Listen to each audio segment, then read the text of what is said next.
Hello and welcome back. This is video number 7. And in this video, we're going to talk about how to expand beyond the core foundation of WooCommerce. So what I mean by that is, how do you go from setting up a site? Let's say, for example, that you want to sell subscriptions, a monthly subscription. You want to set up a membership site, or you want to integrate with a payment processor beyond just PayPal or Stripe. So to do that, you will need to have an extension. So to do that, what you'll need to do is go to WooCommerce.com. That's WooCommerce.com. And you'll need to go under the extensions store. Now, there are a lot of free extensions, but there are a lot that cost money. And it's easy to want to pick and choose every single one of them, but the goal here is to pick and choose what you need. So under here, you can see all new, developed by Woo, which means it's actually developed by the WooCommerce team, because some of these are actually programmed by third-party people.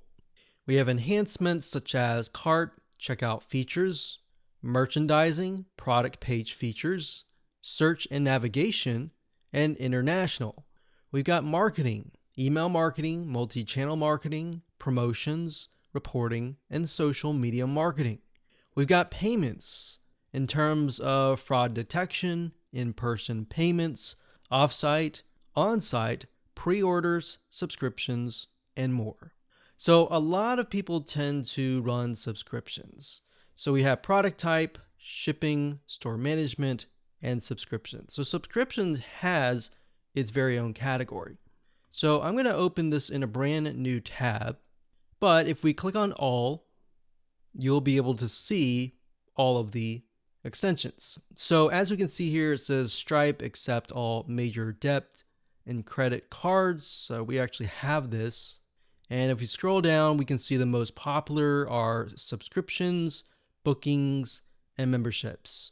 Now, you won't really need bookings unless you have a business model that takes in bookings, such as appointments, reservations, and more.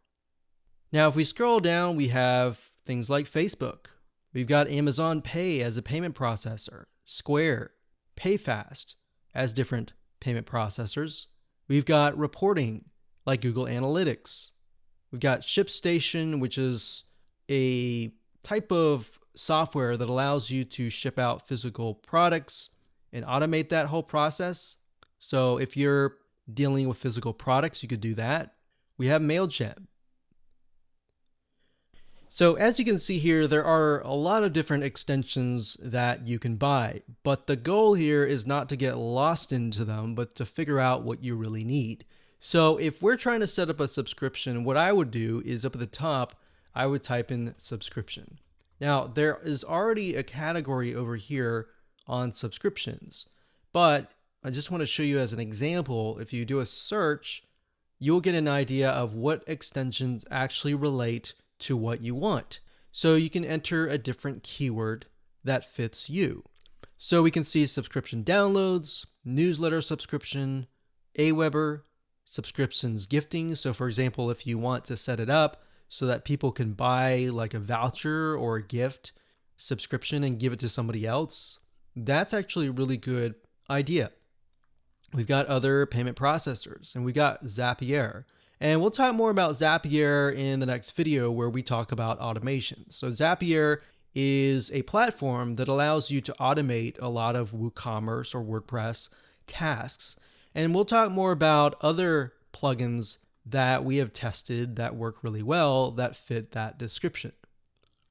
So the goal here is to figure out, what I would do is go through here, figure out exactly what you need, write it down, and then look at it and ask yourself, do you really need these items? Because it's really easy, as I said, to get lost in them and try to buy 10 or even 20 different extensions.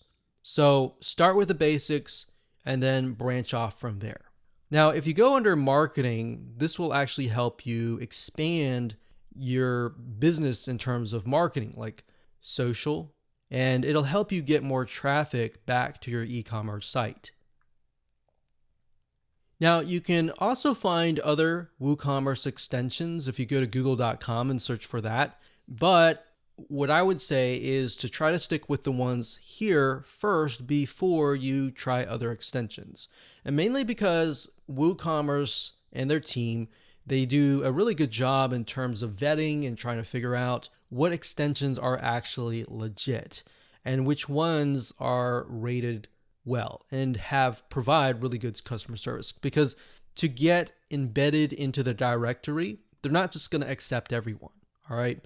So that's the point I'm trying to make. And now you know how to expand your business by getting extensions. Let's move on to the next video and talk about WooCommerce automation.